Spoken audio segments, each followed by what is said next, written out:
So no matter what you choose to do for Lent, if it's anything food related, be sure to talk to your doctor or your midwife before you jump into making any diet changes during the Lent season.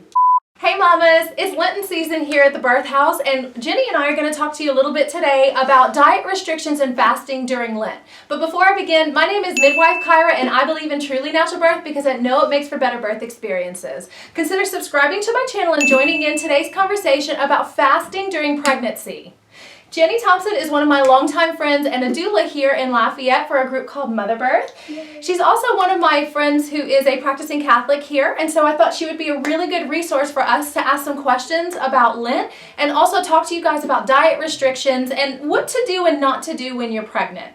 So Jenny, what kind of things do you see during Lent when it comes to your pregnant clients or your friends who are pregnant? Yeah, so one thing I should say first about the Lenten season is that there are several things that we do during this time. So it's a time of prayer, it's a time of almsgiving, like giving to others, that's what that means. And then it's also a time of fasting. And so during that time, that time of Lent, we get a lot of moms who know that they're excused from diet restrictions and fasting during Lent. If you don't want to do any of the fasting at all, that is totally fine. You're not less of a Catholic or a religious person if you don't do that. What I also tell some of my pregnant moms is, in addition to like praying, think about the discomfort that you're having. I know, like, as pregnant moms, we can complain a lot. All of us can benefit from trying to complain a little bit less, and just being happy for others is always a great way to celebrate the season of Lent. Great. And so in my practice, one of the first things I see during Lent is tremendous amounts of swelling during Lent. Now, Jenny and I live in South Louisiana, where giving up meat on Fridays turns to crawfish boils and things like that. And so very often during Lent, my moms come in with tremendous amounts of swelling due to the shellfish. Mm-hmm. But working in a largely Catholic-based practice, I've also seen other families take Lent and do other diet restrictions besides just the giving up meat on Fridays. Yes. Jenny and I talked about this before. I had one mom who their church just does a very intense fast. And I noticed that she was not gaining weight appropriately, and I knew it was Lent, but she wasn't swelling, so I just didn't put two and two together till I started to ask. Yeah. So Jenny, are there different types? Yeah. Like, okay, I heard you say Catholic pregnant women don't have to practice Lent, but for those that do, do they have certain restrictions or things that are recommended by the church? So for a non-pregnant person during Lent, most of us fast on Fridays. Some of us will also fast on Wednesdays as well. Some of us will do like a fast throughout the entire season of Lent that can include food, but still doesn't restrict their calories and the nutrients that they need during pregnancy. Right. So usually, like what I have seen, is some women will follow a diabetic diet. Mm-hmm.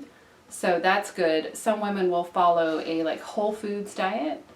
And some women will still abstain from meat on certain days, but that doesn't mean you need to like restrict your calories. Right. It just means you need to replace that with something else. So you have to be a little wary about fish because there are some fish that are not good for pregnant women. Right. So usually I recommend doing like eggs or beans or something of that nature to replace the protein that they're not getting from meat consumption. Yeah. And so depending on what diet you choose to do during Lent, if it's a food-based diet, it's really important that if you're pregnant, you inform your healthcare provider of what your plans are. Because like Jenny had mentioned, some moms will follow a diabetic diet. And in most pregnancies, that's actually a really good, clean, whole food-based diet. But moms of twins, for example, or mothers with preeclampsia or things like that may have other different diet needs that only your healthcare practitioner will know about. So no matter what you choose to do for Lent, if it's anything food related, be sure to talk to your doctor or your midwife before you jump into making any diet changes during the Lent season. Mm-hmm. And if you want to know if there's one thing I can recommend, because some moms really want to eat, seafood during the time of Lent. If you can try to eat as little crawfish as you can, I know that makes even us non-pregnant people really swollen.